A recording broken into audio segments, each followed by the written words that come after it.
As fichas de João, o Código dos Mundos. Aqui, o texto é tratado como documento técnico e a Bíblia como a planta baixa da realidade. O dossiê de hoje está aberto.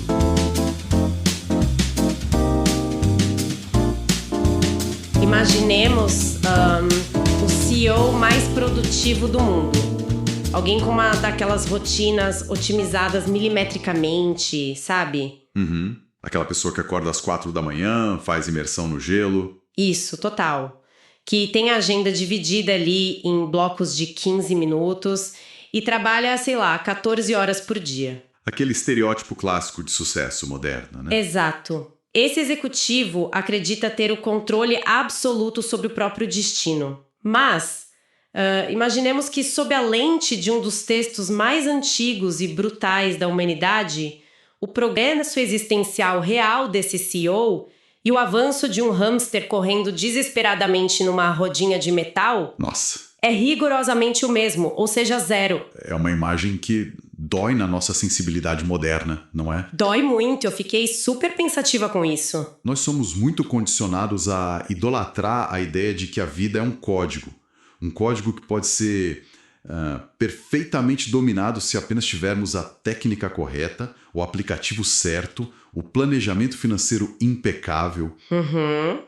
A planilha perfeita, né? Isso. Acreditamos piamente que o esforço contínuo sempre vence o sistema. Pois é, e é justamente para auditar essa nossa imensa ilusão de controle que damos as boas-vindas a quem nos escuta a mais uma imersão profunda. Com certeza. Hoje, a nossa missão é abrir uma daquelas fontes que funcionam como um balde de água fria na nossa arrogância. Vamos mergulhar nos arquivos conhecidos como As Fichas de João, o Código dos Mundos. Um material fascinante. Muito. E elas trazem uma análise incrivelmente técnica e de alta resolução do capítulo 3 do livro bíblico de Eclesiastes. O foco são as fichas 009 a 012. E vale um aviso desde já para a nossa audiência, né? Não estamos falando de misticismo. Não, de jeito nenhum. Nem de um devocional reconfortante. De forma alguma. O que esse material propõe é uma leitura puramente estrutural da realidade. Sim. É quase como se um engenheiro de sistemas estivesse analisando a planta baixa da existência humana e apontando por que os nossos projetos falham tanto. Caramba, sim. É uma auditoria mesmo. Total. Essa análise foca na maior e mais brutal fricção que experimentamos, que é aquele conflito esmagador entre a nossa consciência, que deseja o infinito e a perfeição, e a nossa biologia. Que é extremamente limitada, né? Exato. Presa num ambiente finito, exaustivo e que nós simplesmente não podemos controlar. E o que mais me impressiona nessa jornada que vamos fazer hoje é que ela não foge da dor. Pelo contrário. Ela vai direto na ferida. Vai. A gente vai começar mergulhando direto nesse desespero e nessa exaustão de tentar dominar a vida pra, surpreendentemente, chegar a uma das conclusões mais libertadoras sobre como encontrar paz no nosso dia a dia. Mas para isso precisamos encarar a primeira grande barreira invisível contra a qual a nossa sociedade bate a cabeça todos os dias. O tempo. O famoso tempo. Vamos destrinchar isso. Vamos lá. O texto estabelece o que a análise chama de uma grade de invariância. Fica lá na ficha 009. E para entender a genialidade disso, precisamos olhar para a mecânica do sistema. Tá. A realidade é dividida em janelas de oportunidade que funcionam em pares de oposição. Aquele poema famoso, né? Isso mesmo. Há o momento de nascer e o momento de morrer. Há o tempo de plantar e o de arrancar o que foi plantado. Tempo de chorar e tempo de rir. E o material usa os termos hebraicos para isso também, certo? Sim, ele fala do desejo humano, o shefetz, batendo de frente com o zeman, que é a estação fixada, e o et, que é o momento oportuno. Certo. A grande sacada estrutural aqui é que essas janelas formam uma grade governamental, sabe? Um ciclo inalterável. E o legislador desse ecossistema não deu ao ser humano a senha de administrador.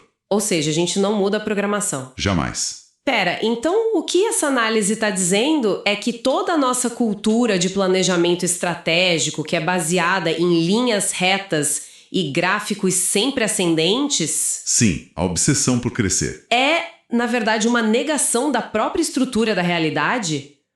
Porque trazendo isso para o nosso cotidiano, é como se a gente estivesse tentando aplicar técnicas de gestão corporativa nas estações do ano. Essa é uma analogia perfeita. É surreal, a gente quer forçar o amadurecimento de uma carreira aos 25 anos ou resolver o luto de uma perda profunda em 2 semanas. Tudo porque o nosso cronograma linear exige isso. Mas se somos ensinados que o planejamento resolve tudo, por que essa agenda não funciona aqui? Porque nós operamos mentalmente numa natureza de tempo que os gregos chamavam de cronos, que é esse tempo linear de relógio, apressado pela nossa ansiedade de produzir. O prazo apertado. Exato. Mas a estrutura da realidade e a provisão do arquiteto operam no kairos, no momento oportuno, o et, que é essencialmente cíclico. Cíclico. Isso. Projetar a vida ignorando essas janelas é uma falha grotesca de engenharia da nossa parte. Mas por que a gente insiste tanto nessa falha, sabe? Por que é tão difícil para a humanidade aceitar essas estações? Porque nós somos completamente viciados em controle. Nossa, verdade. Quando a janela do rir, do edificar ou da paz se abre, o que a gente quer fazer? A gente quer colocar uma trava na porta e mantê-la aberta para sempre. Queremos cristalizar os bons momentos. Ninguém quer que as férias acabem. Exato. E quando entra a janela do chorar, do perder, a gente entra em pânico. Tentamos hackear o sistema para pular essa fase. Como se desse para dar um fast forward na dor. Pois é. Mas o texto de Eclesiastes é taxativo. Nós não temos o poder sobre o gatilho das ações. A grade inalterável do universo vai forçar a janela oposta a se abrir, quer a gente queira ou não. É uma alternância de polaridades obrigatória. Sim, que simplesmente ignora a nossa agenda pessoal. Tá, mas aí me vem uma dúvida. Se nós não temos o controle sobre quando essas janelas se abrem ou se fecham, o que acontece com todo aquele esforço monumental que a gente gasta tentando forçar essas portas? Excelente pergunta. Viável. Para onde vai essa energia toda? É exatamente essa constatação que leva o autor a auditar a nossa economia de vida, lá na ficha 010. Ele faz uma varredura pelos domínios humanos. Do tipo econômico, político... Isso. Passa pelo esforço econômico de buscar e dar como perdido, o Bakashi e o Abade. Passa pela tentativa de manter relações sociais, o rasgar e costurar. Até chegar na macropolítica, o teto civil de guerra e paz. E aí ele faz uma pergunta contábil fundamental. Ele pergunta qual é o Yitron. E o Yitron, pela explicação da ficha, seria o lucro real, certo? A sobra permanente. Precisamente. Tipo, aquele momento no fim da vida em que a pessoa olha para o saldo e diz, olha, isso aqui eu conquistei e ninguém tira. Isso altera a estrutura do universo. É o resíduo líquido que permanece após o expediente da existência. O que é fascinante aqui é a resposta matemática que o texto encontra para o Yitron do esforço autônomo humano. E qual é? É assustadora. É zero. O lucro é nulo? Caramba. Zero. Zero? O texto introduz os termos yin-yang, que significa ocupação ou fardo, e aná, que é esgotar. A ocupação humana não gera um avanço permanente. Ela apenas gera esgotamento e aflição. E a gente entra no que a análise descreve como uma máquina de soma zero. Exatamente isso. Nossa, lendo as fontes, a imagem que não saía da minha cabeça era a de um estivador nas docas de um porto imenso. Imaginemos esse trabalhador carregando caixas pesadíssimas de um lado para o outro do armazém, sob um sol escaldante. Um trabalho braçal exaustivo. Isso. E quando amanhece o dia seguinte, o trabalho dele é pegar exatamente as mesmas caixas e devolvê-las ao ponto de origem. Nossa. Ele transpira, tem fadiga muscular extrema, queima calorias reais, mas o avanço territorial daquela carga é literalmente zero. É uma gigantesca roda de hamster existencial. Total. Mas me diz uma coisa, se nós fomos projetados por um arquiteto, por que ele criaria um sistema especificamente moldado para esgotar o operador e não dar lucro nenhum? Soa estranho, né? Soa como um jogo sádico, um design muito mal feito. Parece mal feito até entendermos o conceito de quarentena ecológica. Quarentena. Sim, o que a exegese aponta é que esse trabalho contínuo, essa labuta que nunca resolve o problema definitivamente, não é um acidente, não é um erro do universo. É um protocolo de contenção de danos. Tá, contenção de danos. Como assim? O nosso cansaço protege quem? protege a própria existência. Pense na natureza humana com a sua inclinação implacável para o poder, para a corrupção e para o domínio egoísta. A gente conhece bem a nossa história. Pois é. Agora imagine se o ser humano, com essas imaginações corruptas, tivesse uma energia vital infinita, operando num sistema sem atrito. Sem atrito nenhum. Sem ter que dormir, sem ter que consertar o telhado que vaza, sem adoecer.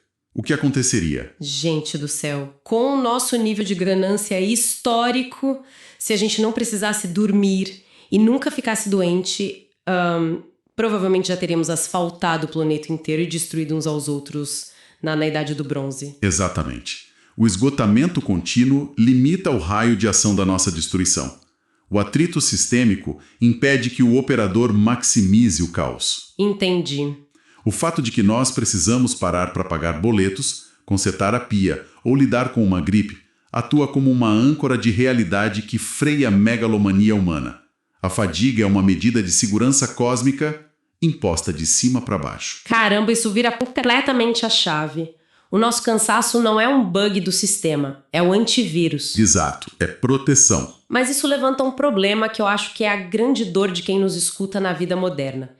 Se nós somos apenas esses estivadores presos numa engrenagem de montar e desmontar caixas para não destruirmos o mundo, de onde vem essa voz na nossa cabeça?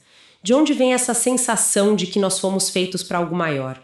Se somos tão limitados, por que não ficamos felizes apenas comendo e dormindo como os outros animais? E aqui é onde atingimos o núcleo duro do conflito, o que a ficha 011 chama de assincronia ontológica. Aqui é onde a coisa fica realmente interessante. O glitch do sistema, né? Isso. O texto de Eclesiastes diz algo devastador.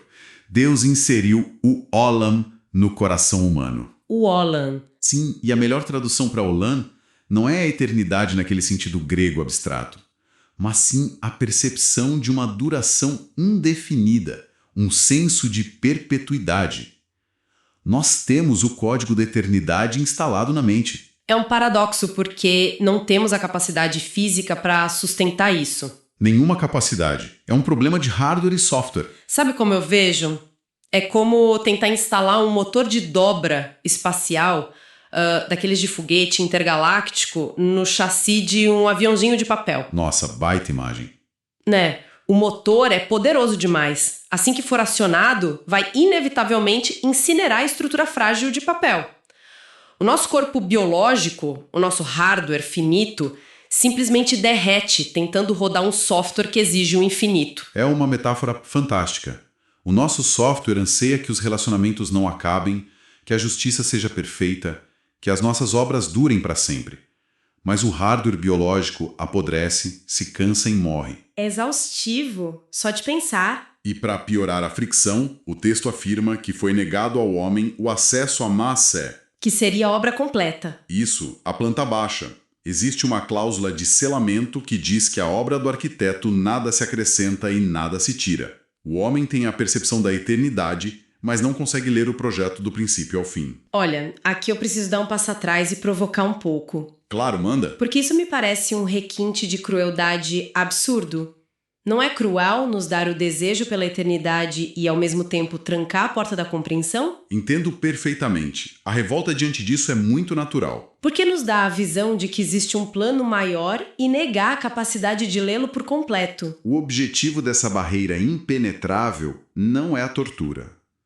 O propósito, segundo a exegese, é forçar a geração de reverência. O texto hebraico usa a palavra yare, que é esse assombro, o temor humilde diante do que é insondável. Ah, entendi. O problema é que o ser humano sofre de um complexo de divindade. Nós operamos com uma arrogância extrema. A função dessa cláusula de selamento é promover um rebaixamento compulsório do homem. Rebaixamento. Sim, é a transição forçada da posição de arquiteto de destinos para a de mero leitor de cenários. É tipo um choque de realidade para colocar a gente no nosso lugar. Exato. O prazer só tem a menor chance de surgir quando a nossa arrogância morre e a gente aceita uma tate. Que é o dom. Isso, o dom diário, de comer, beber e se alegrar.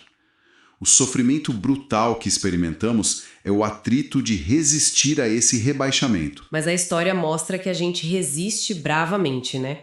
Ninguém gosta de ser só leitor de cenários.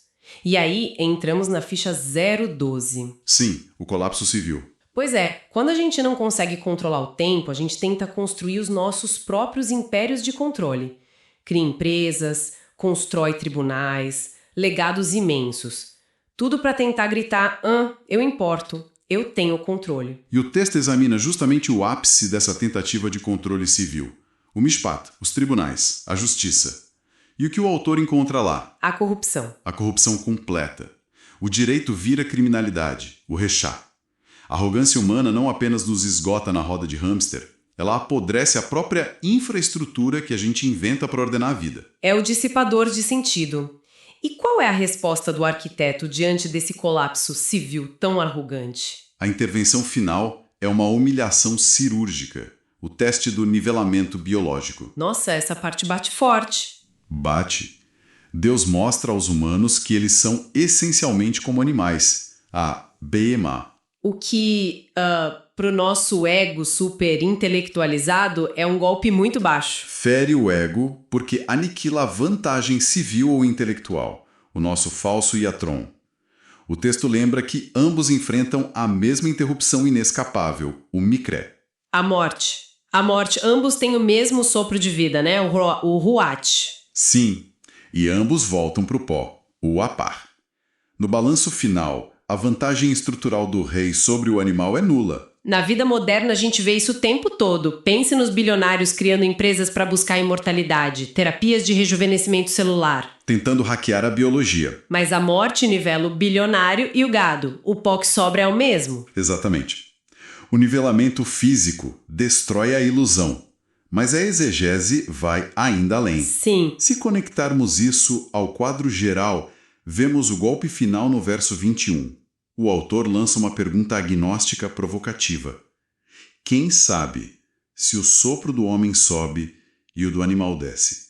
Essa pergunta me paralisou, porque soa como se o autor estivesse numa crise de fé. Parece, não é? Mas não é falta de fé. É um bloqueio epistemológico intencional. É um golpe na nossa arrogância. O homem não pode matematizar o além. A gente cria filosofias e mitologias porque quer controlar o invisível, já que falhou em controlar o visível. Mas a morte atua como um dissipador de significados construídos pelo ego, forçando o humano a focar só no presente. Caramba. E se o além está blindado por esse mistério, só nos resta o hoje. Então, o que tudo isso significa? Vamos tentar amarrar essa jornada? Vamos lá. Nós começamos observando o nosso desespero tentando forçar a grade do tempo, o Cronos. Passamos pela exaustão da máquina de soma zero. Fomos confrontados com esse infinito dentro de um peito mortal. E acabamos nivelados ao pó, iguais aos animais. Confesso que, parece a receita para depressão absoluta, né? Total, eu fiquei pensando, se a gente parasse por aqui seria um niilismo puro. Mas a exegese propõe uma virada. Qual é a saída genial que o material traz? Ao invés de ser deprimente, isso é a fórmula da liberdade. Quando nossa ilusão de controle é pulverizada, o que emerge é o xeleque, a nossa porção. A nossa porção. Sim, ao aceitar nosso limite humilde, nós encontramos a paz. A vida moderna adoece de burnout porque a gente tenta preencher uma vaga de emprego que não existe, a vaga de arquiteto do universo. E a exegese é a carta de demissão desse cargo insuportável. Perfeito. Ela nos liberta para sermos apenas trabalhadores que desfrutam do sanduíche no fim do dia e riem com quem amam, o hoje. É aceitar a cota diária de alegria. Nossa, isso tira toneladas de pressão das nossas costas. Com certeza. E isso me leva a encerrar plantando uma semente final na mente de quem escuta a gente. Qual? E se a nossa maior fonte de ansiedade hoje não for a falta de tempo ou os problemas econômicos, e se a raiz da nossa aflição for simplesmente a nossa recusa em sermos humanos finitos? Uau, é o cerne da questão. Talvez a verdadeira paz só possa ser alcançada no exato segundo em que paramos de tentar hackear o infinito, né? Eu assino embaixo. O limite não é punição, é o abraço onde a vida real pode florescer. Que final maravilhoso para esse nosso mergulho detalhado. Muito obrigada por destrinchar isso comigo hoje. E eu que agradeço, foi uma conversa incrível. E para quem nos acompanha, que nos próximos dias a gente consiga relaxar essa nossa necessidade de controle, que a gente aprende a saborear intensamente a nossa pequena, mas incrível porção debaixo do sol. Até a próxima! Se este conteúdo foi útil para você, considere apoiar a continuidade do projeto. Chave Pix 271925180000120. Titular: Estúdio Maia Cenas. Após inserir a chave, confira o nome do recebedor antes de confirmar. As contribuições ajudam na pesquisa, produção e disponibilização gratuita do material.